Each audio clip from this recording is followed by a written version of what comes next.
anunciamos está la doctora Beatriz Merino con nosotros. Le damos la más cordial bienvenida. Gracias por estar aquí. Gracias, Julio, por invitarme. Gracias. Bueno, en principio quisiera recoger su opinión. Hoy a las 9 de la mañana va a haber en el Congreso de la República lo que se ha estado esperando hace ya bastante tiempo, ¿no? La elección de años, en realidad, 6 años de los nuevos, los que serían los nuevos integrantes del Tribunal Constitucional. ¿Qué opina usted? ¿Será posible tener a los 6 integrantes que necesitamos? Yo sinceramente espero que el Congreso tome decisión sobre la elección de los magistrados. Mire, el Tribunal Constitucional es una de las herramientas fundamentales de la democracia peruana. Ha hecho por la justicia en el Perú muchísimo desde su creación. Ha pasado momentos duros y difíciles, como sabemos, pero es momento de que el Congreso nos brinde a los ciudadanos, ¿no es cierto?, la elección, porque no puede tenerse tantos congresistas con su mandato expirado como es este caso, ¿no? Yo he visto la lista de los nueve candidatos. Sé que algunos han recibido tachas, ¿no es cierto? 6 de los 9, ¿no? Quizás, eso es habitual, ¿no? ¿Sí? Es habitual que se presenten tachas, tampoco debe alarmarnos. Algunas serán fundadas, otras no, ¿no? ¿Y pero estas lo tachas cierto es que hay candidatos podrían retrasar la elección de los 6 que necesitamos? No necesariamente, ¿no? O sea, yo creo que el Congreso puede tomar la decisión, ¿no? El Pleno, la Junta de Portavoces y eventualmente, ojalá, brindarnos a los peruanos la elección, si no fuera de los 6, aunque sea de varios de los que tenemos para un nuevo colegiado, ¿no? Que bajo la presidencia del doctor Oscar Urbiola debiera también darle un refrescamiento institucional y una mirada, digamos, a lo que será esta nueva gestión, ¿no? Esta elección de los nuevos miembros al Tribunal Constitucional ayudaría a afianzar un poco más la gobernabilidad en nuestro país, porque han habido muchos cuestionamientos, incluso al Consejo Nacional de la Magistratura, al propio Tribunal Constitucional. O sea, las instituciones son más importantes que las personas. De acuerdo. ¿No es cierto? De acuerdo. O sea, el Tribunal Constitucional seguirá siendo el Tribunal Constitucional. Y tiene además líneas institucionales de su propia jurisprudencia. Lo que no podemos tener es, digamos, una especie de abandono, ¿no es cierto?, el tribunal, que es una de las instituciones constitucionales de mayor importancia de la Constitución, y ciertamente tengo que decir mi palabra, la Defensoría del Pueblo también, que me imagino vendrá después que se puedan elegir los magistrados, ¿no?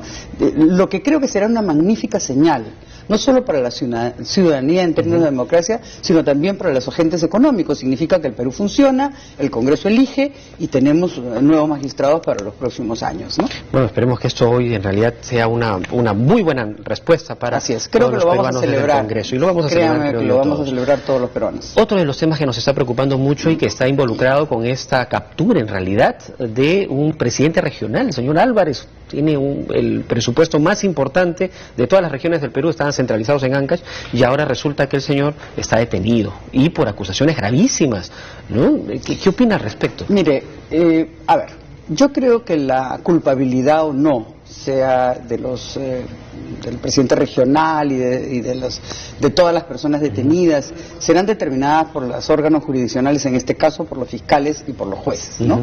Yo creo que hay una denuncia periodística muy fuerte, ¿no? Una denuncia de la joven y valiente Fiorella Nolasco, ¿no? A quien le quiero decir, dicho sea de paso, que no está sola. Que somos muchos los peruanos que hemos sentido su dolor, que compartimos su indignación, ¿no? Y que estamos con ella. Yo estoy segura que millones de peruanos estamos con Fiorella Nolasco. Ahora, Fiorella, en parte de su discurso dice, por más que hayan detenido a las personas que ella cree que son los responsables de la muerte de su padre y de otros problemas que existen en Ancash, ella dice que todavía sigue teniendo sus reservas respecto del Poder Judicial, sino hasta que tengan las condenas pertinentes a los que se les halle culpables. Bueno, se condenará a los culpables, ¿no es verdad? Pero lo que sí tenemos todos que compartir es su tristeza y su dolor por haber perdido a su padre, ¿no? Además en la forma como fue asesinado, ¿no? A mí lo que más me conmueve de esta situación y me preocupa, ¿no es cierto?, es la emergencia de este fenómeno llamado el sicariato en el Perú. Este asesinato por encargo de gente joven, ¿no?, que desde que lo está confesando, además, de manera casi abierta, ¿no? Abierta, casi sin vergüenza, ¿no es cierto?, sin una especie de sentimiento de culpa, ¿no? O sea, eso es lo que da la impresión, pero incluso por las imágenes que uno ve, ¿no? El sicariato es gravísimo, es la compra de esta gente joven, desempleada, fría, que probablemente no tuvo en sí misma el afecto y el amor de un hogar, de padres que los quisieron, de hermanos, porque nadie se comporta con un grado de deshumanización de esa naturaleza si no carece completamente de principios y si su formación de valores y de amor en su familia no se produjo en su infancia y en su adolescencia. Pero lo que termina eso es gravísimo en el Perú. Y en ese sentido lo que termina siendo muy grave es lo que en Diario 16 se ha denunciado, se ha recogido el testimonio de uno de los colaboradores en estas investigaciones, que dice que existía una especie de un comando de élite dedicado exclusivamente para el sicariato. Y más grave que eso todavía, Julio, es la mano corruptora. Además. Y más aún cuando esa mano corruptora viene desde el Estado. O sea, en el Estado, Julio, todos viven de los impuestos que pagamos. Usted sabe el dolor, yo soy una contribuyente, yo he sido jefa de SUNAT, usted lo sabrá. Usted sabe el dolor que uno puede, la irritación y la indignación ciudadana de saber que uno ha pagado impuestos, ¿no es cierto? Para que ese dinero se utilice para pagar asesinos. Eso no tiene nombre. Eso no tiene nombre. Eso tenemos que cortarlo de raíz en el Perú. Y aquí una invocación de quien en algún momento fue la defensora del pueblo para decirle a los fiscales, a los jueces, a los policías, es su obligación moral y ética, porque es la existencia misma del Estado la que está en cuestionamiento. Porque el Estado existe para brindarnos protección a los ciudadanos, no para pagarle con nuestro dinero, de nuestros impuestos, a asesinos de sus rivales políticos. Ahora, una de las instituciones que tiene la responsabilidad de vigilar, de cuidar nuestros recursos, porque ese recurso de todos los peruanos asignados a un presupuesto, es la Contraloría General de la República. ¿Cuál es su evaluación respecto del rol de la Contraloría frente a esta ola de denuncias que hay en todo el país? El Contralor ha dicho, no tengo las cifras exactamente, pero digamos hay más de 2.000 acciones de control y denuncias que se han hecho, y en cárcel creo que no hay ni 11 personas. O sea, en otras palabras, lo que quiero decirle, Julio, el sistema está fallando, porque si el órgano de control ha producido la acción de control y ha señalado aquí hay corrupción, ¿cuál es la razón por la que esos corruptos no están pagando esa culpa? O sea, lo que le quiero decir es, este fenómeno del sicariato está ocurriendo porque hay una impunidad, ¿no es cierto? Hay una impunidad que nos está mostrando que en el Perú está regresando este tema de la violencia por encargo, ¿no? Yo he visto mucho pasar en mi país.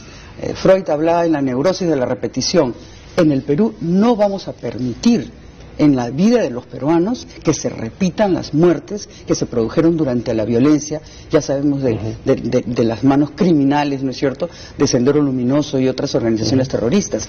Esto le hace tanto daño al Perú como le hicieron en su momento esas organizaciones. Esto destruye la democracia, destruye los valores y el deseo de la gente de intervenir en la vida pública, además por temor, por temor, si es honesto, a que lo maten. En algunos casos, intervenir en la vida política, en la vida pública, ¿no?, ser elegido alcalde o presidente regional, se ha convertido casi la oportunidad de hacerse de un botín del cual uno puede sacar provecho de la mejor manera o de la peor manera. En algunos casos es positivo, en otros casos no. Y estamos a meses nada más de nuevas autoridades. Y eso es una oportunidad. Es una oportunidad que los ciudadanos tomen como bandera, ¿no es cierto?, la honestidad, la lucha contra la corrupción, porque eso es algo que los peruanos tenemos que luchar a través de nuestras instituciones del Estado, que dicho sea de paso tienen que limpiarse a sí mismas, porque no es posible que desde dentro de esas instituciones se haya estado siendo cómplices o encubridores de esa corrupción que contrataba a esos jóvenes. Aquí hay un sistema muy perverso que no debemos permitir que se instale. Crisis en los partidos políticos, es decir, ahora para las nuevas elecciones, el Jurado Nacional de Elecciones va a tener que hacer una revisión exhaustiva casi de los candidatos que se van a presentar. Bueno, mire, ¿qué responsabilidad tiene la sociedad civil en ese sentido? Es un crecimiento económico, ¿no es cierto?, que nos ha tomado, yo a veces pienso desprevenido en materia democrática y moral. El Perú crece y debe seguir creciendo, ¿no es cierto?, porque eso nos proporciona empleo, porque eso saca gente de la pobreza, tenemos gobiernos democráticos, tenemos instituciones que deben seguir funcionando, pero tenemos también al enemigo de la sociedad peruana, al enemigo del Estado, a la corrupción, que antes se encarnó, ¿no es cierto?, en otros tipos de violencia, y hoy día se encarna en esta corrupción que viene desde el Estado. ¿no? Claro. Otras sociedades lo han vivido, algunas han sido casi destruidas, otras sin embargo han tenido la resiliencia de luchar contra ella. Yo creo mucho en la resiliencia del peruano, de nuestro Estado y nuestra sociedad, y yo por eso respaldo a esta joven Fiorella, ¿no? Y le digo que no está sola, esa indignación la tenemos muchos peruanos que vamos a exigir y demandar que el Estado peruano se limpie de toda esa corrupción. Bien, doctora, quiero aprovechar en preguntarle también otro caso que tiene que ver con el caso Bagua, que ya está nuevamente, ¿no?, en un proceso. Hay 53 personas, 53 implicados en actos violentos, pero en realidad los que están implicados terminan siendo, ¿no?, personas que forman parte de nuestras comunidades indígenas nativas. Sí, mire, Bagua, fíjese, Bagua, el 5 de junio, ¿no es cierto? Justo el Día del Ambiente. Así es, del año 2009, ¿no? Se produjo esta tragedia. Y Bagua, fíjese, está bien que usted lo toque porque es el ejemplo de lo que sucede cuando el Estado fracasa, ¿no? Cuando el Estado casi en todos sus estamentos fracasa, ¿no? Bagua es un conflicto que estuvo casi 2 años en los reportes de la Defensoría del Pueblo, ¿no? Yo, a quienes estén interesados, les recomiendo que busquen en la biblioteca de la Defensoría del Pueblo, que está ahí frente a la Cancillería, a Torretaglia, frente a la iglesia todas las de San acciones Pedro. Que hizo la Defensoría del Pueblo por ese caso en particular, ¿no? Es una publicación. Es un texto que publicó la Defensoría del Pueblo y donde están todo lo que ocurrió, y si uno lo va leyendo página a página va entendiendo cómo cosa por cosa fue fracasando una y otra, y ocurrió esta tragedia que enlutó a todos los peruanos. Ahora, doctora Merino, usted dice, bueno, esto tiene que ver con parte del fracaso de la política, por lo tanto deberían haber responsables que han estado dirigiendo la política también, y no solamente nuestros indígenas y nativos. Que hay 5 juicios y este que ha empezado es el primero de ellos, ¿no? Pero lo que se va a dilucidar acá es la responsabilidad de esas muertes, ¿no? De las decisiones que se tomaron que generaron estas muertes, pero lo que sí es cierto que fue el desencuentro entre una sociedad formal y una sociedad, digamos, que protestaba, ¿no? Y que se encontró, ¿no es cierto?, con los agentes del orden, ¿no? En este caso, yo estuve ahí, Julio, pocas horas después de la tragedia, ¿no?, con jóvenes de la Defensoría del Pueblo y llegamos a tratar de darle consuelo, pero además también información al país sobre lo que realmente había sucedido. Usted recordará que las primeras palabras eran de genocidio. En realidad, más fueron los policías los que fueron... También fueron victimarios. Víctimas, ¿no es verdad? Víctimas, y en la forma más atroz. Pero lo que hay que pedir en este caso es, digamos, que las acciones en el Poder Judicial sean transparentes, que hayan los traductores, que se considere el Estado de Derecho en estos juicios, porque estamos frente, digamos, a lo que va a ser la acción de la justicia en un caso muy doloroso para el Perú, ¿no? Bueno, quiero aprovechar también dos temitas más antes que nos gane la hora. Usted es presidenta de la Sociedad Peruana de Hidrocarburos, y hay en la realidad en nuestro país una gran expectativa por desarrollar mayores inversiones. Dentro del sector, ¿cómo se está viendo estas oportunidades que tenemos en nuestro país y que se ven muy bien ante el mundo? Mire, a ver, el Perú crece y todos estamos muy orgullosos y contentos y queremos que siga creciendo. Pero tenemos algunos problemas que tenemos que enfrentar, ¿no? La inversión, por ejemplo, estuvo, creo, en el orden del 12% el año 2012, bajó luego el 2013 y este año presenta signos de decaimiento, ¿no es cierto? Particularmente en el sector de electricidad y en el sector de minería e hidrocarburos, que es precisamente, efectivamente, el gremio que ahora yo presido, que es el gremio de los... pero estamos hablando el porcentaje de inversión en proporción al PBI. Así es, que es alrededor del 20%, ¿no? Alrededor del 20%. Sin embargo, en cifras reales estamos hablando de montos similares, mayores. No, bueno, yo creo que todavía no están, por lo menos yo no he visto las cifras públicas, pero ya todos los analistas y todos los economistas importantes están hablando de crecimiento importante durante este año, incluso en algunos de estos sectores del orden de 2 dígitos, ¿no? Esto es malo, o sea, es algo que tenemos que revertir y rápidamente. ¿Cuál es el gran problema? ¿Perdón? ¿Cuál es el problema? En mucho, el propio Estado. O sea, por ejemplo, en el sector de hidrocarburos, yo le puedo decir, nosotros presentamos hace poco, usted lo sabe, el libro blanco de los hidrocarburos, que es el resultado de un trabajo de casi un año con una propuesta a la sociedad, al Estado, de modificar la política de hidrocarburos y hacerla más visible, no subsumirla dentro de la política energética, de rediseñar la institucionalidad del Estado para hacerla más ágil y más efectiva, y de reformar el marco regulatorio. Estamos en eso, estamos trabajando en que esas propuestas que hemos hecho hace poco más de un mes se vuelvan en una realidad, pero lo que no podemos es permitir que siga decayendo la producción y la exploración de petróleo, y que mientras en el Perú se exploran el último año 6 pozos, en Colombia, con nuestros vecinos, se exploran 140 pozos, ¿no es verdad? Que mientras en el Perú toma 10 a 14 años, depende, 10 años en promedio, pero normalmente 14 o 15 años sacar el petróleo ya descubierto, en Colombia tome 3, en Brasil tome 5. Y estas propuestas se han hecho llegar al Ministerio de Energía. Sí, claro, yo misma estoy visitando uno por uno a los ministros. ¿Y qué les dicen? Todos están dispuestos a colaborar y hacerlo. Ahora lo tenemos que hacer realidad. Vamos a trabajar intensamente, conjuntamente con el Estado, por supuesto, y con la sociedad. He visitado al ministro del Ambiente, he visitado, por supuesto, al ministro de Energía, al ministro de Economía, o sea, a todos los ministros, al primer ministro, y a todos les he entregado, incluso personalmente, un ejemplar del libro. Todo es una cosa muy transparente, todo lo que tenemos que decir está escrito y es público, y lo que tenemos que hacer es revertir esto para que los proyectos de mayor inversión se ejecuten lo más pronto para revertir esa tendencia de y otro de los problemas que hay también es la famosa licencia social, ¿no?